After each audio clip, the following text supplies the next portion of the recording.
Comissão Especial da Reforma, a Comissão Especial da Câmara discutiu hoje o sistema de votação em lista fechada. Se for aprovada essa proposta, as eleições para vereadores e deputados continuam sendo feitas pelo sistema proporcional, que é usado hoje. A diferença é que o eleitor não vai mais votar pessoalmente no candidato. O eleito sairá de uma lista definida pelo partido. Quem estiver no topo da lista ocupa o número de vagas que o partido conseguir alcançar. Quem veio aqui hoje discutir o assunto foi o ministro Nelson Jobim, da Defesa. Ele é ex-parlamentar, ex-ministro do Supremo Tribunal Federal e também já presidiu o Tribunal Superior Eleitoral. Para Nelson Jobim, o financiamento público de campanhas só pode funcionar se for adotada também a lista fechada. Estou favorável ao financiamento público, mas o financiamento público tem uma condição. Você só pode fazer financiamento público se quem disputar a eleição for partido e não indivíduo. Se você fizer a disputa de indivíduos, é inviável o financiamento público. O que eu não posso concordar é que, para se ter financiamento público, queira se vincular a sistema eleitoral A ou B. Este condicionamento é uma falácia, porque há possibilidade de financiamento público no sistema eleitoral de lista fechada, mas há possibilidade também de financiamento público no sistema majoritário, na circunscrição, ou como outros preferem denominar de distritão. Voto em lista fechada, não está claro se isso será possível ser aprovado. Tá? O PT irá tentar fazer isso, se o PT se empenhar muito, fizer boas negociações, pode ser que se torne possível, mas por enquanto não está no horizonte.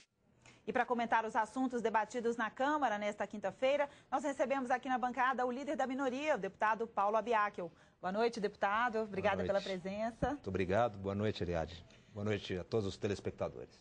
Pois é, deputado, a gente viu aí que, pelo visto, não tem consenso, né, sobre vários pontos da reforma política, inclusive o financiamento público de campanhas e o voto em lista fechada. O senhor acredita que essas propostas, essas duas particularmente, têm chance de serem aprovadas? Ariadne, eu penso que nós temos que debater o sistema eleitoral. Qualquer modelo é melhor do que o modelo atual. Nós temos hoje um modelo que prejudica a representação popular. Se não pudermos ter aquele que eu penso que é o ideal, o voto distrital misto, então que estudemos, debatemos o voto em lista fechada, que permite o financiamento público de campanha. O que não podemos mais trabalhar com um sistema que faz com que os parlamentares fiquem efetivamente sujeitos à influência do poder econômico, o que é extremamente prejudicial para a representação política. Pois é, o Senado também criou uma comissão especial para discutir a política, aqui na Câmara outra comissão. O senhor acredita que no final das contas vai ser possível juntar as duas propostas? O Senado conseguiu conduzir os trabalhos de forma rápida, já concluiu os trabalhos. Aqui na Câmara a comissão ainda continuou. Você acredita que vai haver muitas divergências ainda? Não há muitos modelos. Talvez 6 modelos estejam hoje sendo estudados na Câmara dos Deputados e no Senado Federal. É possível que haja uma convergência para que a discussão fique em torno de 3 propostas. A atual, o voto distrital misto, o voto em lista fechada e talvez um quarto, que é o modelo defendido pelo vice-presidente Michel Temer, que é o chamado distritão. Em cada estado, aqueles que tenham mais votos seriam os eleitos, mas isso, no meu modo de entender, é prejudicial aos partidos. E nos partidos, deputado, precisaria de uma reforma? A gente está vendo aí uma movimentação, a criação de uma nova sigla, o PSD. Enfim, como é que o senhor vê essa movimentação toda, a questão da fidelidade partidária? O senhor acha que tem que voltar a ser discutida? Como é que está a sua visão como líder da minoria nessa questão?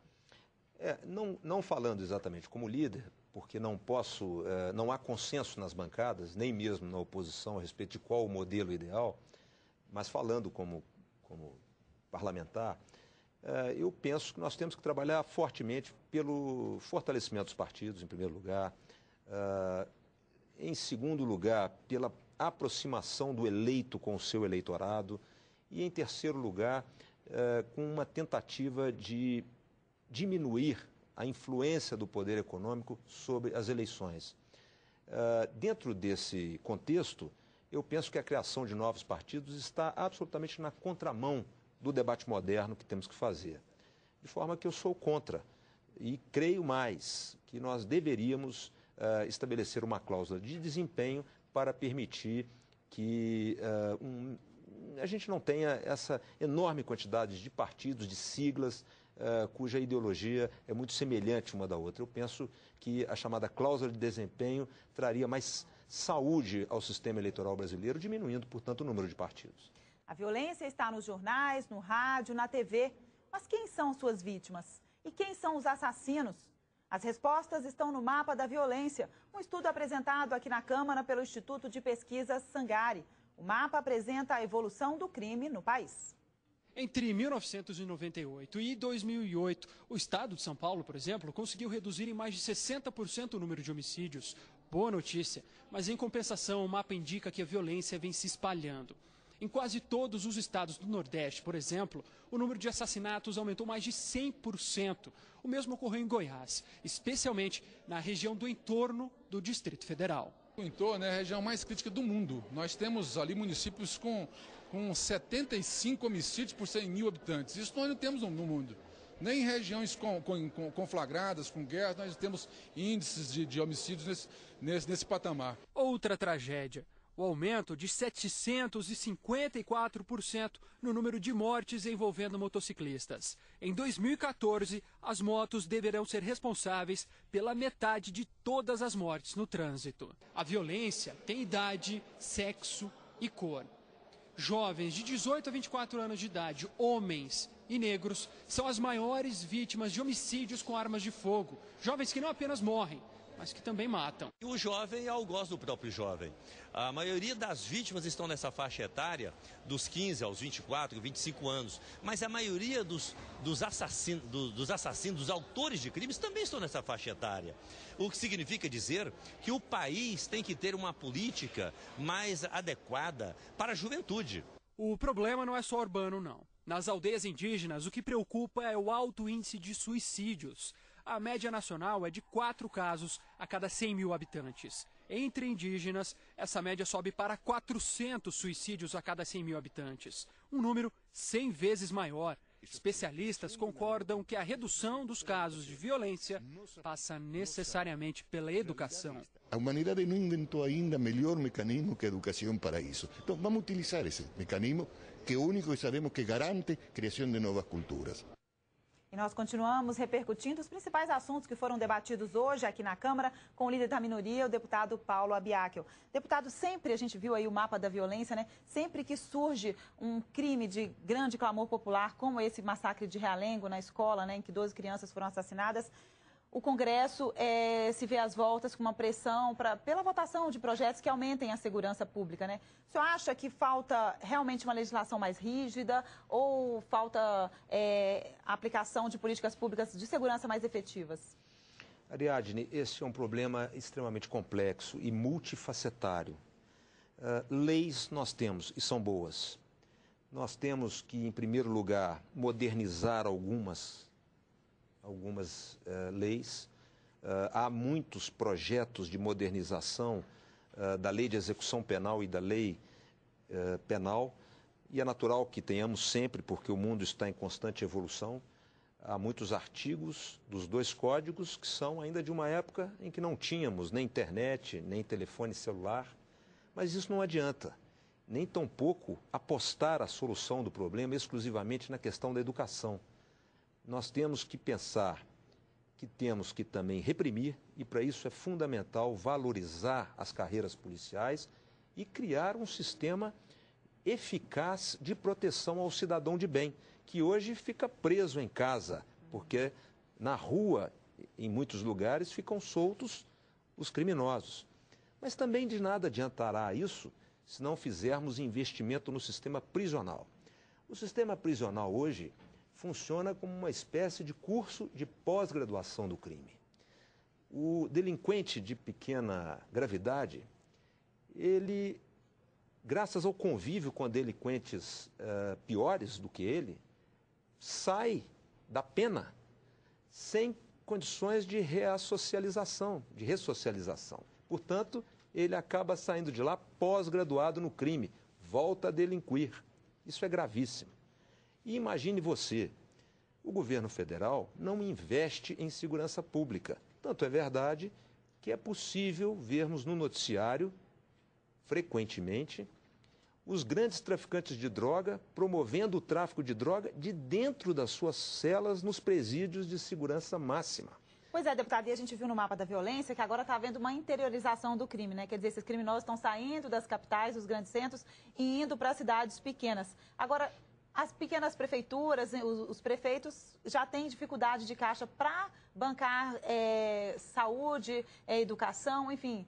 Como é que vai ser? Como é que se faz nessa questão? Porque ainda vão ter que ampliar os gastos na segurança pública. Como é que fica isso? A receita não é simples, obviamente, porque o problema é muito grave, mas também não é de difícil equação. Investimento no sistema prisional, velocidade no julgamento no judiciário das questões que estão em fase de execução penal, investimento na polícia para repressão, educação para impedir que jovens ingressem no mercado das drogas, do tráfico. E aqui, nós, no Legislativo, tratarmos de corrigir pequenas deficiências da legislação decorrentes do tempo. Mas é preciso um plano estratégico do governo federal, que, a rigor, é quem tem os recursos federais, os recursos grandes que precisam ser investidos no sistema como um todo. Não adianta o governo federal promover um esforço para votar aqui, o legislativo promover um esforço, o judiciário promover um esforço, se não houver investimento, sobretudo investimento no sistema prisional e na juventude, para que os jovens tenham um futuro que evite com que eles entrem na delinquência. Já já a gente continua a nossa repercussão aqui dos principais debates do Legislativo. Bom, inflação, meta do Banco Central, política econômica do governo, temas da exposição que o presidente do Banco Central fez hoje na Comissão Mista de Orçamento.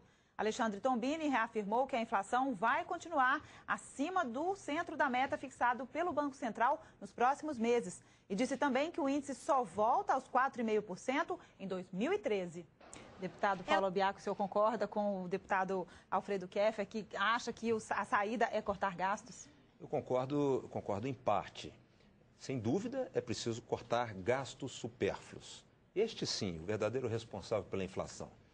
Mas é preciso também promover uma reforma no sistema do Estado. Um país que tem um verdadeiro aparelhamento na máquina, com inúmeros cargos comissionados sendo criados dia a dia. Um governo que não se preocupa efetivamente com cortar exatamente aquilo que precisa. Propaganda oficial não pode, de maneira nenhuma, atribuir a responsabilidade da inflação no aumento de consumo das classes C, D e E, que começaram agora a ter o poder de consumo. Então, eu penso que o problema é interno. Como em qualquer economia, inclusive a nossa economia doméstica, se você tem uma arrecadação menor do que o gasto, obviamente que você vai gerar um descontrole dentro da sua economia doméstica. E é isso. Um governo perdulário, que no ano passado gastou demais para ter ganhos eleitorais, ganhos políticos, e que agora, em face disso, está tendo que apertar o cinto para se reorganizar economicamente. É grave a situação, porque a inflação, ao contrário de algumas opiniões de técnicos do governo, ou mesmo de deputados da base do governo, não está sob controle. E não temos as reservas como os outros países do BRIC, do Grupo de Países Desenvolvidos. Nossas reservas são muito menores, então nós não temos muito para onde recorrer. A solução seria efetivamente promover um aperto interno nos gastos do governo. Nem mesmo esse número de ministérios é também assim tão necessário, por exemplo. Deputado, para a gente finalizar, e na semana que vem com essa pauta trancada por várias medidas provisórias e o Código Florestal em pauta, qual é a perspectiva? Nós temos a expectativa de conseguir votar o Código Florestal, de preferência sem que o relator, o grande brasileiro, um grande deputado, Aldo Rebelo, se submeta à vontade de bancadas da base do governo que estão tentando efetivamente modificar o seu relatório, protegendo, eu tenho isso como uma questão que eu defendo preliminarmente, o produtor rural. Na minha opinião, o produtor rural é aquele que melhor protege o meio ambiente. Mas é claro, temos que analisar todo o aspecto da reforma do Código Florestal e esperamos fazer nessa semana um bom momento na Câmara, coisa rara, porque infelizmente nós temos tido um enorme número de medidas provisórias, muito acima daquilo que é aceitável ou admissível, algumas medidas provisórias, inclusive, com aspectos de inconstitucionalidade muito flagrantes, o que é lamentável, e fazendo votos ao mesmo tempo para que o governo reconheça isso e não afogue a agenda do Legislativo com questões que poderiam ser votadas e discutidas pela via ordinária, que é do projeto de lei, e esse é o papel da Câmara, votar através de comissões especiais, não de afogadilho, na pressa, com relatórios sendo distribuídos na véspera da votação, como o governo tem feito com o Legislativo ultimamente. E, portanto... Houve até uma certa rebelião no Senado ontem, né? O Senado ontem deu uma prova de independência, de maturidade, a oposição se afastou do plenário, se recusando a votar uma medida provisória com 8 itens. Nenhum dos 8 itens tinha nem a urgência e nem a relevância previstos na Constituição Federal como condição para a emissão de uma medida provisória. Quanto mais os 8 ao mesmo tempo. Isso é lamentável. Nós esperamos, sinceramente, que semana que vem, com o debate do Código Florestal, o Congresso tenha efetivamente um momento de debate, um momento de discussão, de um tema importante de interesse da sociedade, não do governo. É isso que nós, da oposição, sempre lutamos, para que o Congresso seja uma casa que discuta assuntos de interesse da sociedade e não que tenha uma agenda ao gosto e ao desejo do Palácio do Planalto. Deputado Paulo Biacchio, muito obrigada pela sua participação aqui no Câmara hoje. Uma boa noite para o senhor. Muito obrigado, Ariadne. Muito obrigado a todos os telespectadores. E o Câmara hoje fica por aqui. Amanhã é dia de Panorama, a nossa revista eletrônica de fim de semana. É às 9 da noite, não perca. Uma ótima noite para você e até amanhã.